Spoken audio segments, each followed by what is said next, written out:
right, liftoff, and the clock has started. We choose to go to the moon in this decade and do the other things, not because they are easy, but because they are hard. Houston, Tranquility Base here. The Eagle has landed. Discovery, go at throttle up. And liftoff, the final liftoff of Atlantis on the shoulders of the space shuttle. America will continue the dream. This is The Space Shot, episode 424, From Apollo to Artemis and Beyond. I'm John Molnix. I hope everyone is doing well during these times. Work has just been absolutely insane for me. A lot of free time has been working extra hours, getting a lot of stuff done. It's really cut into a lot of the free time I've had to produce the podcast. So I do apologize for this being the first episode in about 3 months. I have been busy though. This is the audio from the latest talk that I gave at the Cosmosphere, well, remotely delivered for the Cosmosphere, on the 51st anniversary of the launch of Apollo 11. Since I first gave this talk, I have updated the content.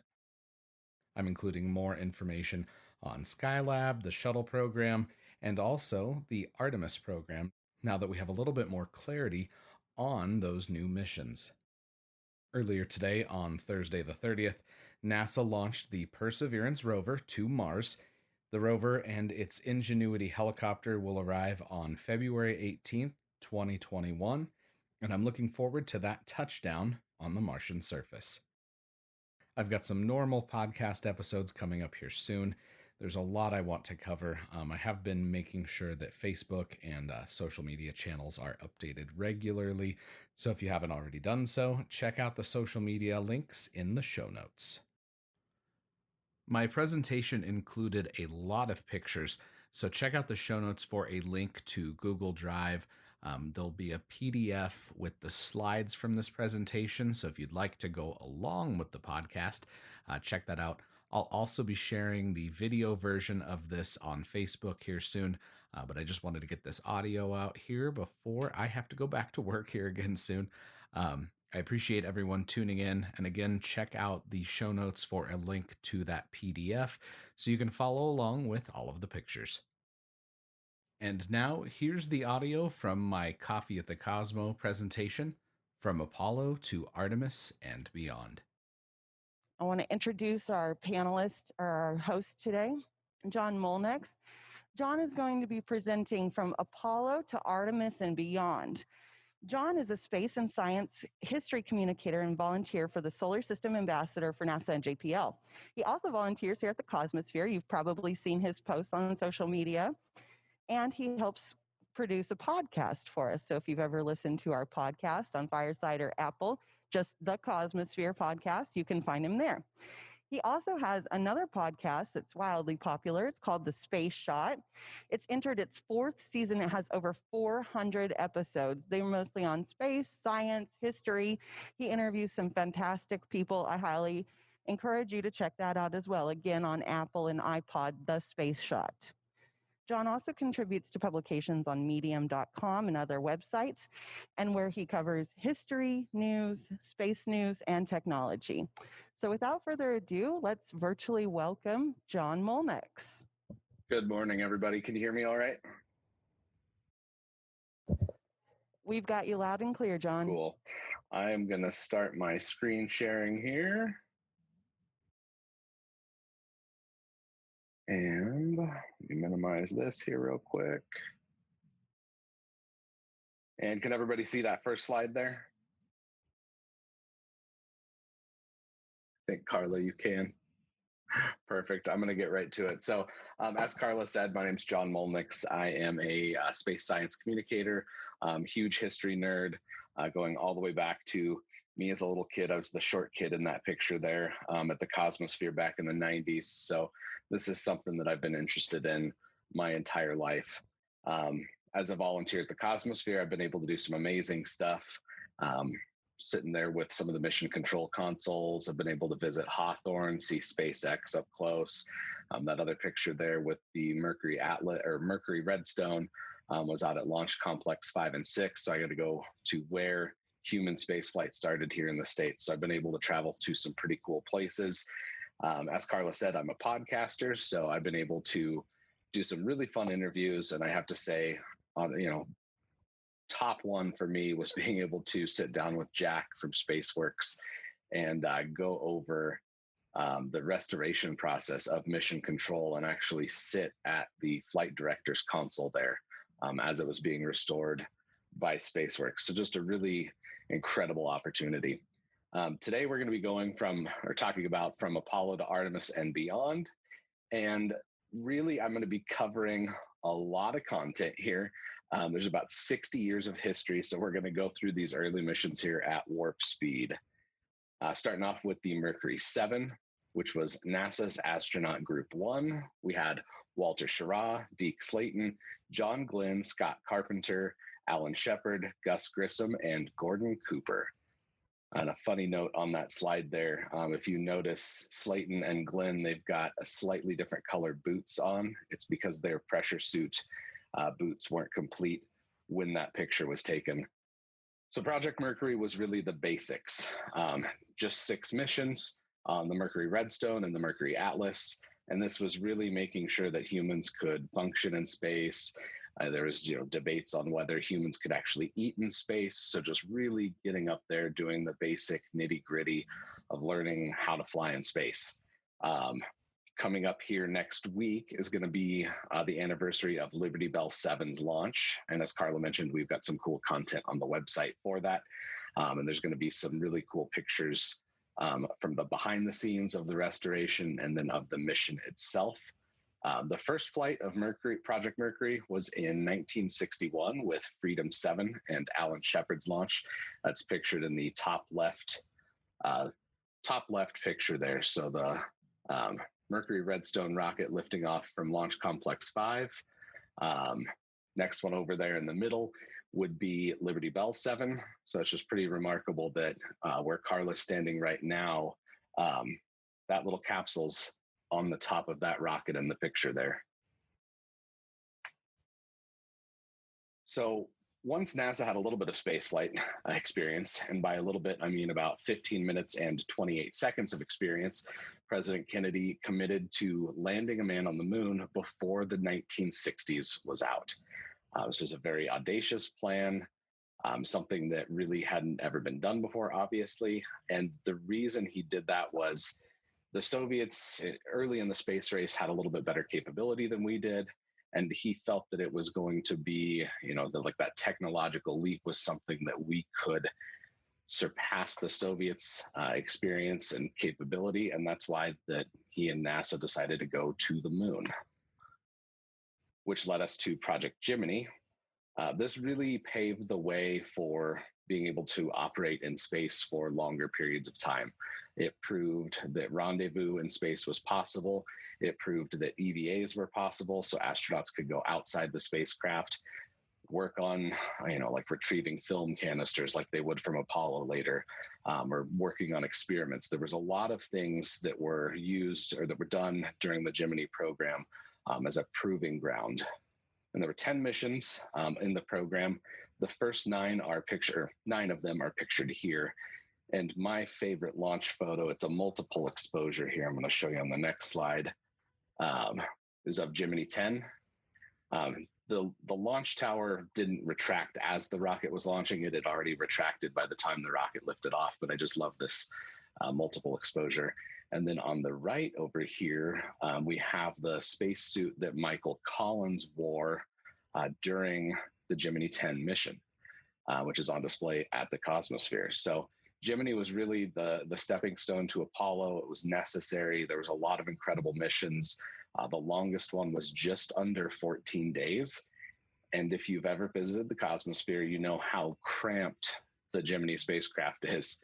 I don't know if I could spend 10 days, let alone 2 days in something that tiny. So pretty remarkable what the astronauts were able to do.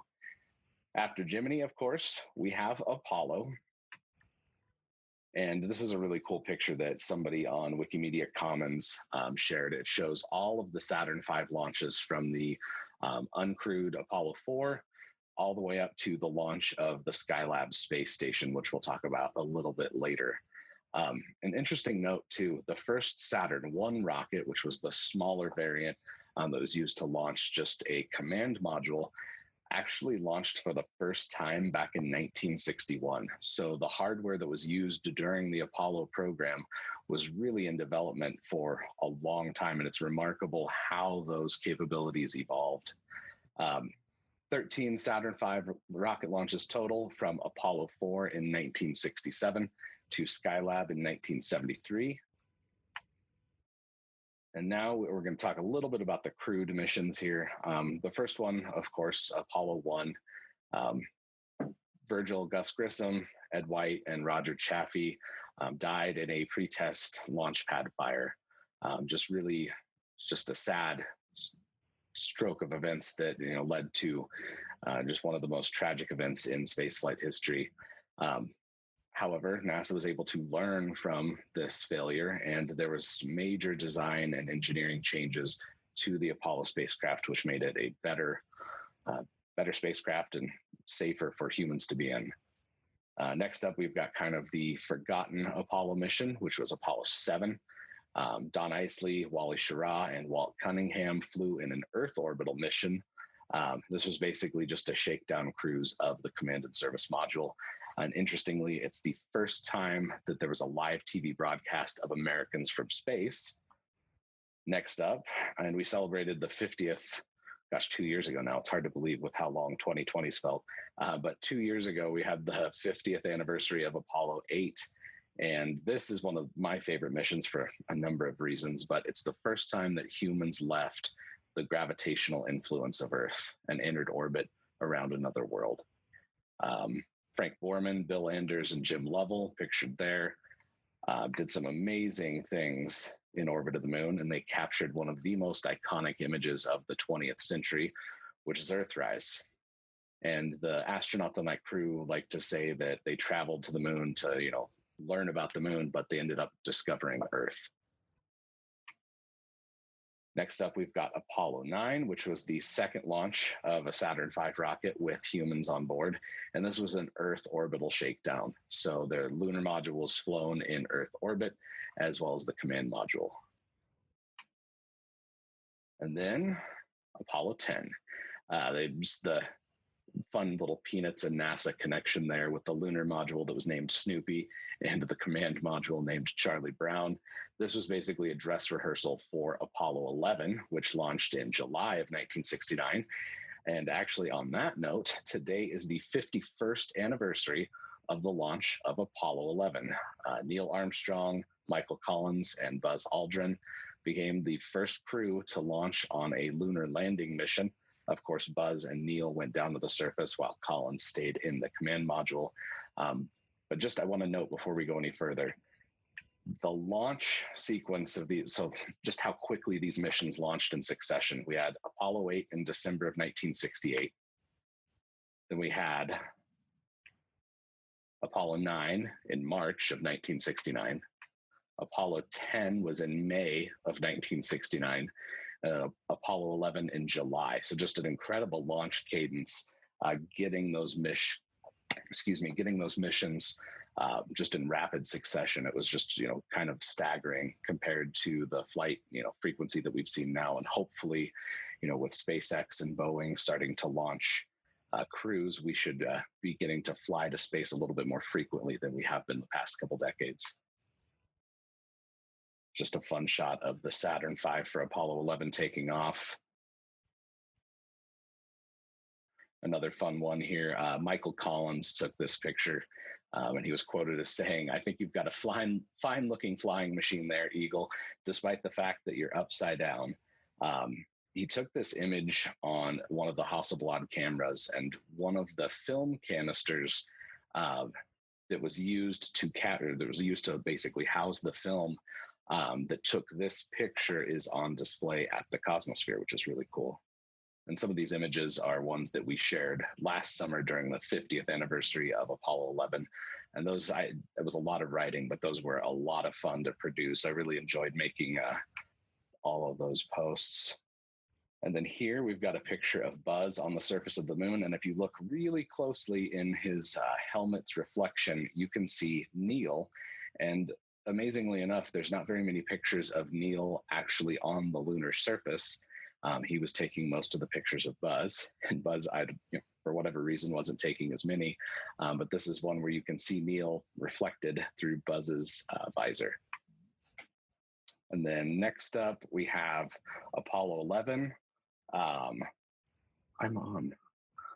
So we have Apollo 11, which is give me 1 second here. I got to reset. We have Apollo 11 lunar traverses up next. Let's see.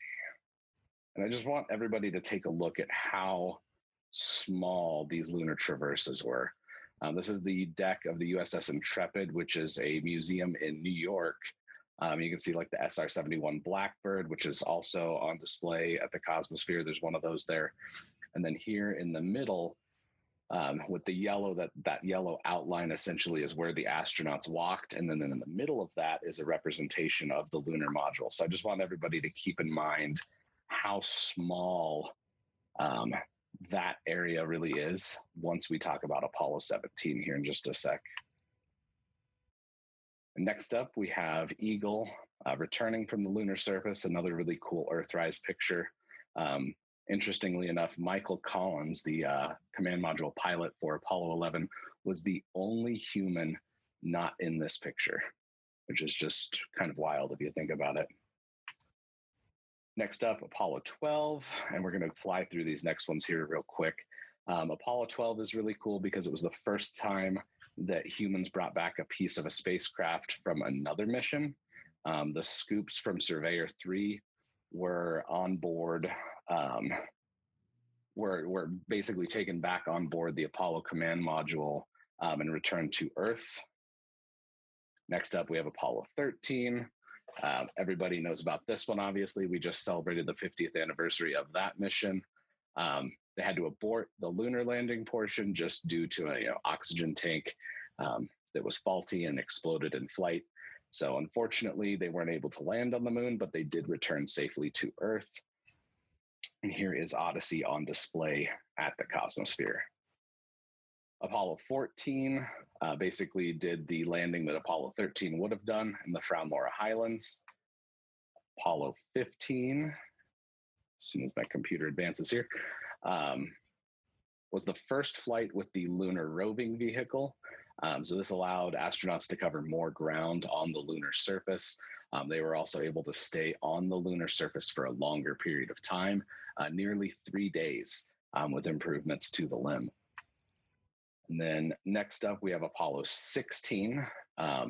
They deployed one of the first the first astronomical telescope on the moon.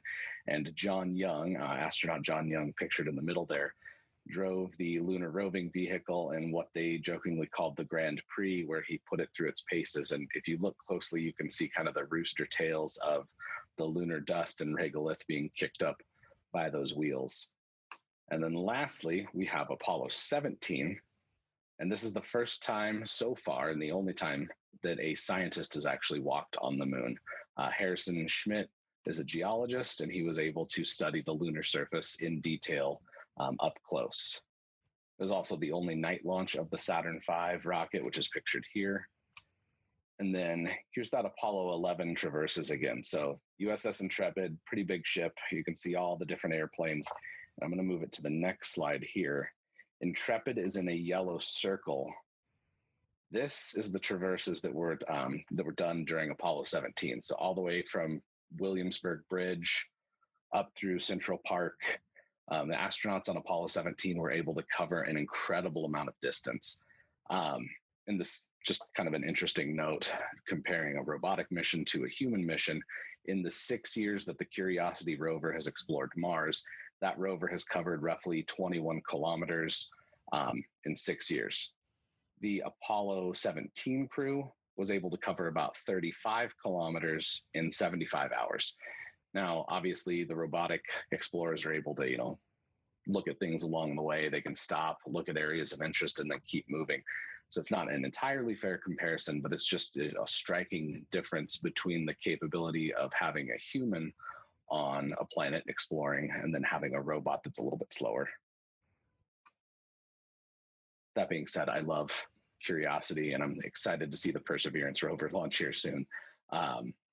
This next picture shows Apollo 17 from the Lunar Reconnaissance Orbiter. If you look closely, you can see the footpaths of the astronauts as well as the moon buggy tracks. So if anyone ever has doubts that we landed on the moon, here's the satellite proof that we did. Landing sites for the Apollo missions were really kind of in the equatorial region. And what's going to be exciting about Artemis and the Artemis program is there's going to be missions to the poles on the moon, which should give us an entirely new look at the composition of the moon. And after Apollo, we moved on to Skylab. And this is something that, for long duration flight that I really want to cover today. Skylab gave NASA its first experience with long duration flight. Up until Skylab, the longest humans had been in space for American astronauts was just under 14 days. With Skylab, that number was more than doubled on numerous occasions. And here's the liftoff of the Skylab space station on the last Saturn V rocket. So there were 3 crewed missions. And a really quick note on how the Skylab missions were numbered. They're really weird. There was a miscommunication that resulted in the mission patch for Skylab 2 reading as Skylab 1 with a Roman numeral 1. Similarly, Skylab 3 had its emblem read Skylab 2 in Roman numerals. And then Skylab 4 had its mission patch read Skylab 3 in an Arabic numeral instead of a Roman numeral. So it was really kind of a mess of naming and graphics for these missions, but there was some really cool things that were done during this program. This is the crew of Skylab 1. We have an Apollo and Gemini veteran, Pete Conrad there in the middle, along with Paul Weitz and Joe Kerwin. They were basically the crew that fixed the space station. When Skylab launched, there were some issues with that launch, and about a minute into flight, the station actually lost some of its protective shroud, which ripped off a solar panel as well. And you can see in this black and white image on the left, there's a bundle of wires there. That's the attachment point for where one of the solar panels was supposed to be. Another piece of wire kind of wrapped itself around the other solar panel, and you can kind of see it almost looks like one of those accordion fans there on the right side or right top of the station. And that's that second solar panel that they had to work to free. The other picture here is showing mission control. So you have the consoles that the Cosmosphere restored there, and flight controllers working the problem of trying to fix the Skylab station. Let's go next slide here. This is how Skylab looked after the first crewed mission to the station. The astronauts were able to deploy a parasol to basically help keep the spacecraft cool. Without that micrometeoroid and sun shield, the station got really hot, which was affecting the ability of astronauts to do science experiments. It could have spoiled food, and it just generally got too hot for the astronauts. So they really needed to make sure that they got that parasol deployed. The other really important thing for that first mission was getting the remaining solar panel deployed. The windmill solar panels there, the windmill looking thing, that's the Apollo telescope mount. And those solar panels really were only designed to provide power to the telescope on Skylab. They could use it for short times, but there was a lot of issues with constantly reorienting the station using thrusters. So they really needed to get one of those primary solar panels back online. And the crew of Skylab 1 did an amazing job. They were able to get the station back up and running and get it to, that's one of they talk about Apollo 13 being NASA's finest hour. Skylab is right up there with figuring out how to fix a station in space from the ground with minimal data on what exactly happened. And it just is really a testament to the work that the astronauts, the engineers, seamstresses did for the parasol. Really everybody pulled together There was even a story of I forget what state it was in, but a NASA engineer was taking some hardware for Skylab and he got pulled over for speeding. And the cop, once he found out that the engineer was working on Skylab, basically just told him to get on his way and go. So everybody was pulling for Skylab. Next up here, we've got the crew of Skylab 2. From left to right here, we've got Jack Lausma, Owen Garriott, and Alan Bean. Bean was a moonwalker for Apollo 12 as well. So it's cool to see that there's some veterans that were a part of these missions. One of the primary focuses of the Skylab missions, aside from learning to live and work in space for a long time, was studying our sun. And this image, it's crude by today's standards, but it shows Earth in relation to an eruption on the sun, a coronal mass ejection. So there's some really striking science that the crew was able to do. They even took time to do fun little things like haircuts. Alan Bean getting his hair cut with a vacuum there from Owen Garriott. And then lastly, for Skylab, we have the final crew, Skylab 3, Gerald Carr, Ed Gibson, and Bill Pogue. And this is something I wanted to show earlier too, but it shows just the size difference between the Saturn 1B and the Saturn V. So this image here is of the Saturn 1B atop what was called the milk stool. And what this did is it made sure that the Saturn 1B, which was a really small rocket, could go up to the crew access arm that was installed for the Saturn V rocket. And this was so NASA didn't have to build like an entirely new launch tower. They could just stack the Saturn 1B on top of where essentially the first and part of the second stage would be for the Saturn V rocket. They had some fun in Skylab. The interior volume of the station was just incredibly big. And here we've got Gerald Carr, the commander of Skylab, holding Bill Pogue, balancing him on his finger. Next to it, we've got an image that was taken during an EVA, of the comet Kohoutek. And this was something that was also studied by the crew of Skylab when they were in orbit. And this is something that does crop up a lot. There's some really good resources on why there was no mutiny on Skylab. I'd recommend reading Homesteading Space, the Skylab story. The author, David Hitt, worked with a lot of the Skylab astronauts on interviews. They've got diaries from some of the astronauts, and there's some really good information there. Give me 1 second. Cat's getting down here. Come here. Wouldn't be a Zoom meeting without a cat jumping from somewhere. So there was no mutiny on Skylab.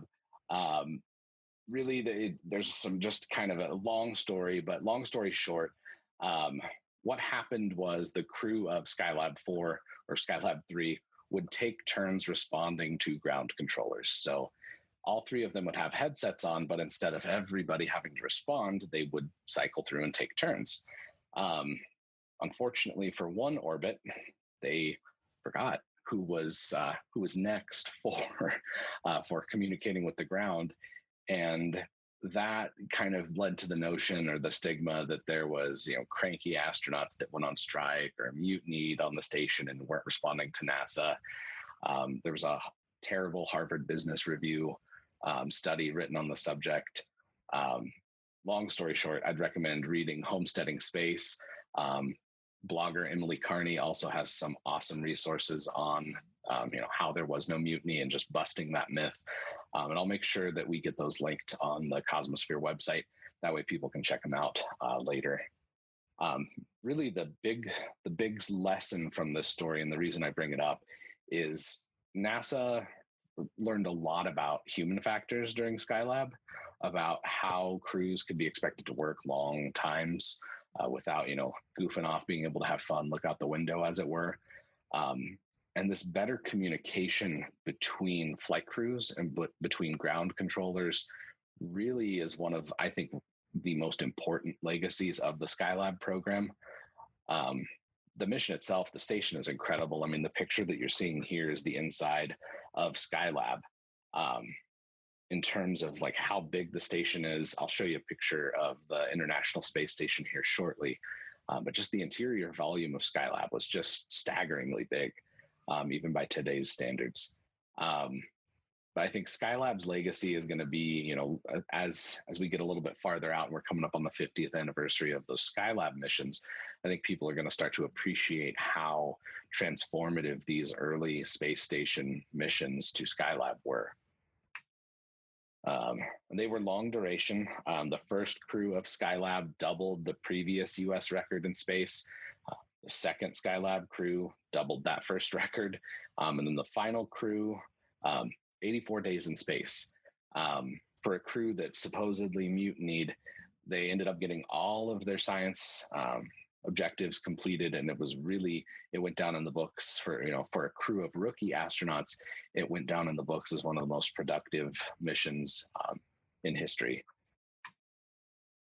And then, of course, the milestones: observing Earth, taking some amazing pictures of home, studying the sun, learning to live and work in space, and just generally expanding our knowledge of the solar system. And figuring out also how to shower in space, as Jack Lausma shows here. No talk about Skylab would be complete without that picture. Next up, we have Apollo-Soyuz, which launched 45 years ago yesterday. This was the first joint U.S. and Soviet mission, where a Soyuz capsule and an Apollo command module docked in orbit. There is a mock-up on display at the Cosmosphere, and it's just really staggering to see those two spacecraft, even in a mock-up form. What that must have been like for the astronauts and cosmonauts is just, it's an amazing experience, especially in the fact that, these guys ended up being friends in, what was still kind of not the hot part of the Cold War, but they were still adversaries. The countries that they represented were still adversaries. So it was cool to see that they could come together and fly that cooperative mission. And then after Apollo-Soyuz, we moved on to Shuttle. Shuttle was a companion for me growing up. I don't remember a time where there wasn't shuttle flights when I was a kid. From STS-1, which is pictured there on the left, in 1981, to STS-135, which is pictured on the right.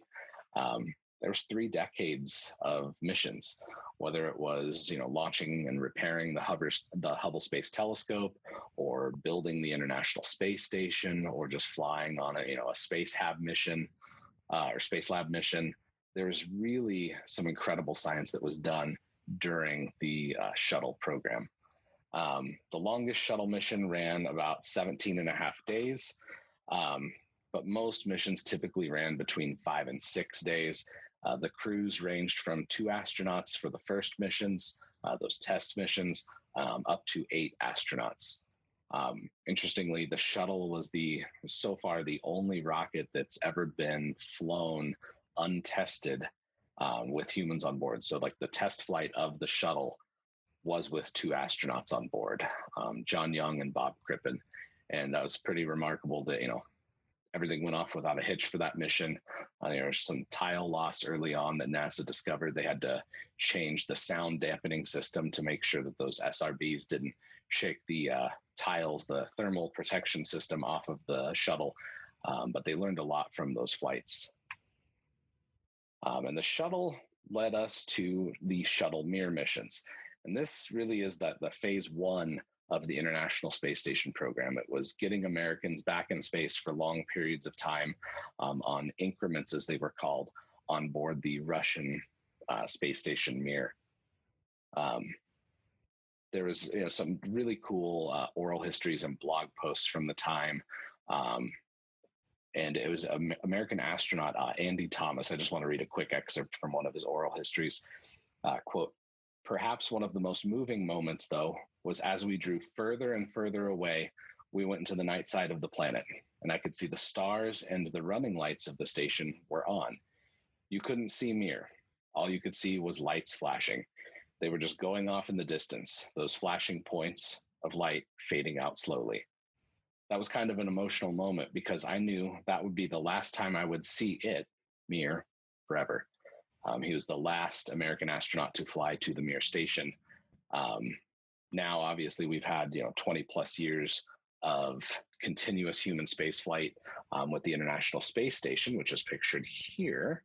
And this next one, I've got a GIF which will hopefully play. There we go. Perfect.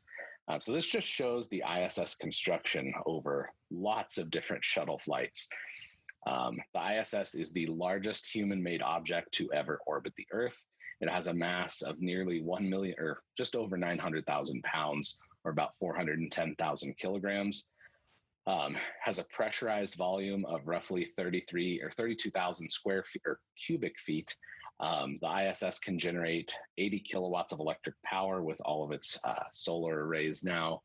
The structure itself, from truss to truss, measures 95 meters, or about 311 feet, and then about 193 feet in the other direction. So it's a really big space station. Not everything in this animation here is habitable.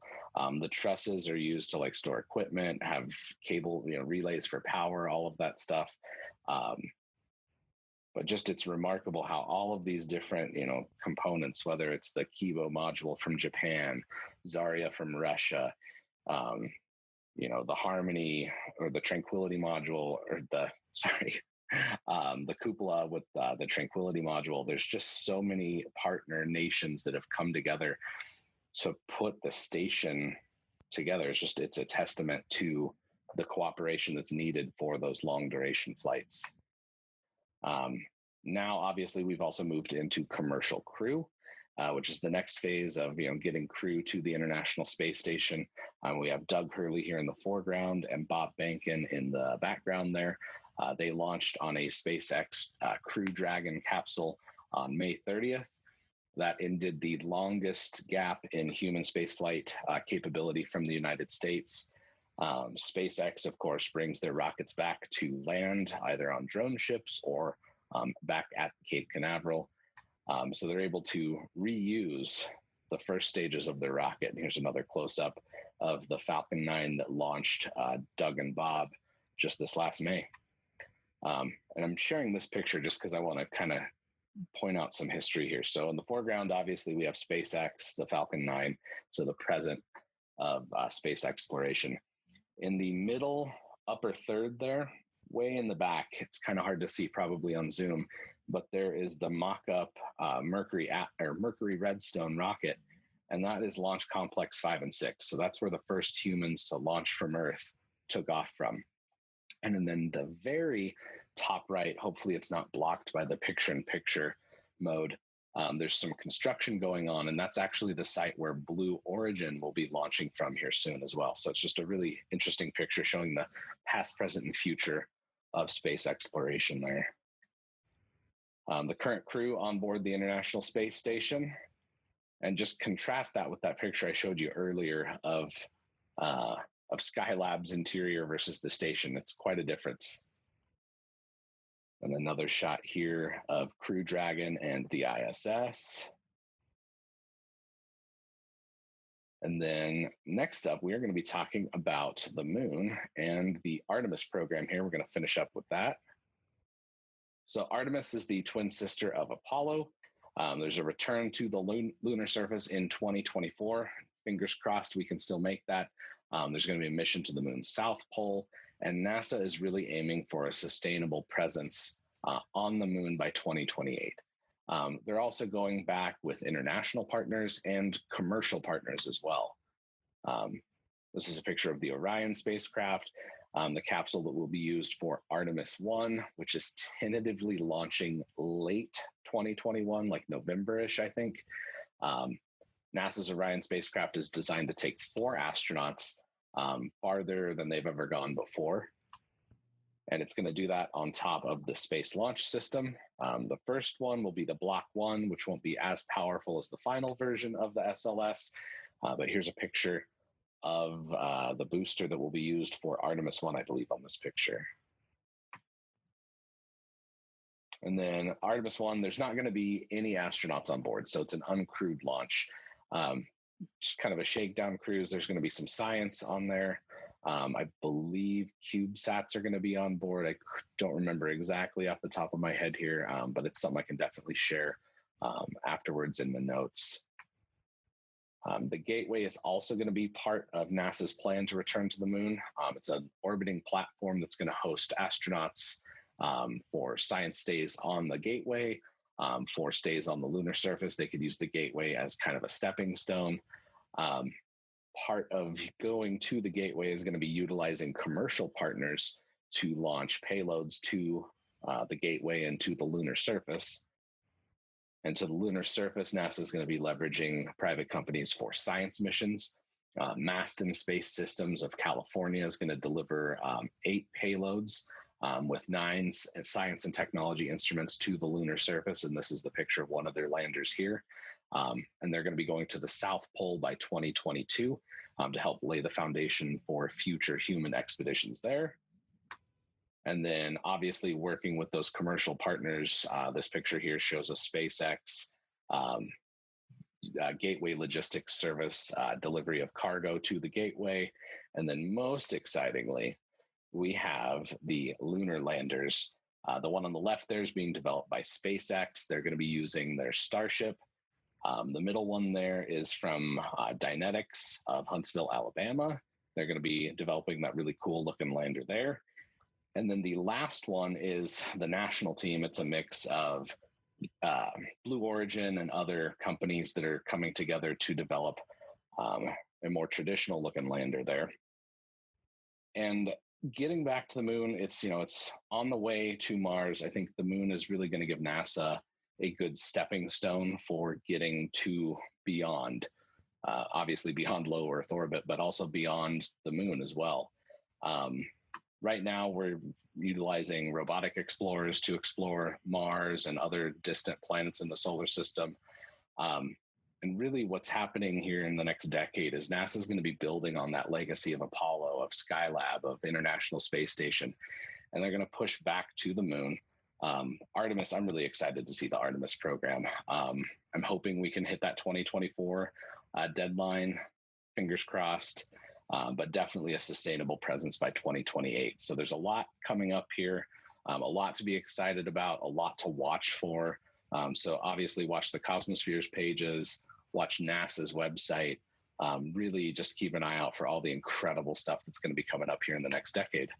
And that is all I've got for everybody today. Wow, John, that was fabulous information. So much information, actually, and stories I've never heard. There really is. It's pretty impressive. So we do have some great questions here that have come through. We wonder, is there anything unique about the Skylab station in terms of construction? You talked a bit about how large it was compared to the International Space Station. Yep. Let me just turn off my screen share here so I can see everybody now. 1 second. So the Skylab is pretty unique. The Apollo applications program, there was lots of NASA trying to utilize capabilities. Just an interesting little tidbit. The hatch that was used on Skylab was actually based off of a Gemini design. So the hatch on the Gemini spacecraft was the hatch for Skylab. I don't know if it was like a flown Gemini hatch, but it was that same design. That is interesting. Here's another one for you, John. What would you say has been the most important thing that has been taken from the past U.S. space exploration and Russian missions that's being used in the current missions? I think it goes back to Skylab and just realizing the human factors of spaceflight. I mean, robotic missions, obviously, the rovers, you have to learn how to operate a robot. But Skylab really taught us how humans work. And then, obviously, Space Station has done that too. But just figuring out the human component of it, I think, is the most important. And for me, that's the most exciting, just because as a human, I would like to get out and explore. So would be, that's something that I think is the most enduring legacy. Sure. Yeah, absolutely. Especially with the length of days that they were up there compared to the earlier missions, I would think. Here's another one. Why has NASA gone back to the capsule design? Safety and just simple design. It works. The shuttle was awesome, but riding alongside the external tank and those solid rocket boosters did put it in a position where foam impacts from the external tank could be a problem. The capsules are just going to be safer. They're riding all the way up at the top of the rocket. Just a safer design inherently. Sure, that totally makes sense. And how futuristic those spacesuits are from the SpaceX. The SpaceX ones are cool. That. Yeah. I'm glad they've gone back to the worm too. Yes, I like that logo as well. Do you know when the first Artemis launch date is set? It's tentatively November 2021. Obviously, I'm hoping that stays, just because they kind of need to hit a lot of milestones. NASA needs to hit a lot of milestones in a row here. I'm hoping it launches November 2021, but we'll see. Are they under similar time crunch restraints like we saw in those Apollo programs, or you mentioned the launches being so close together? Not really. It's more political stuff that I just don't really want to get into on that one. But really, I think what Administrator Bridenstine's going to be doing with NASA's budget, with walking that fine line between making sure NASA has the money it needs, and obviously promoting what the policies of the NASA's an executive branch agency. So it's walking a fine line between promoting those policies and making sure NASA gets funding. And I think Bridenstine is probably going to be one of the most important NASA administrators in history, just because I think so far he's shown that he can walk that line in a way that not really any other administrators have been able to do. So I'm hopeful that even if there is a change in administration, that NASA's plans for Artemis they're going to continue on, and we're going to meet that 2024 deadline and the 2028 goals. So fingers crossed. So in the same vein here with Administrator Bridenstine, we know that he has declared that we will be going back to the moon, but why back to the moon and why not just on to Mars? It's an important stepping stone. A lot of the tech that's, we can use on Mars is going to be applicable on the moon. Plus, if something goes wrong, the moon's not that far away. Kind of like a kid going away for college, kind of want to be close. If something bad happens, it's easier to get home.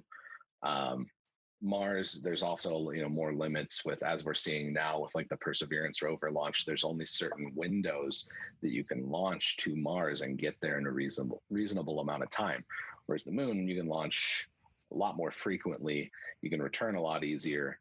It's just logistically, it's going to be a simpler way to do things for right now and just prove those longer term deep space capabilities. Sure, that totally makes sense. Okay, so we're going to jump backwards here a little bit, but talking about Skylab again. So is Skylab still in our atmosphere up there? Is it still orbiting, or has it come down? It burned up. It stayed together a little bit better than NASA had anticipated. So parts of Skylab ended up breaking up over Australia. I forget the town, but there's, is it Saving Skylab? There's a documentary. I'll make sure it gets in the links about an Australian who basically his fascination with Skylab started when it re-entered and kind of broke up over Australia. So it re-entered, I think it was in 1979. It was actually July 1979. So it wasn't that long. We just celebrated the anniversary of it coming back not that long ago. Okay, I think that kind of ends our questions here, unless we've got a few more last minute ones. So if we could virtually thank John here for his time and his fabulous information. And that is it for July. Next month, we will be starting season 4 of the podcast. I'd love it if you could leave a review for the podcast in Apple Podcasts or Spotify. Reviews help more people find out about the podcast, and I appreciate any time you take to write a review. I also have a call-in number if you have questions or comments. hit me up via text or voice at 720-772-7988. I'll be sure to get back to you. You can also connect with me at John Molnix on Instagram, Twitter, and Facebook. All of the social media links are in the show notes for today's episode. Until next time, I'm John Molnix, and I'll catch you on the flip side.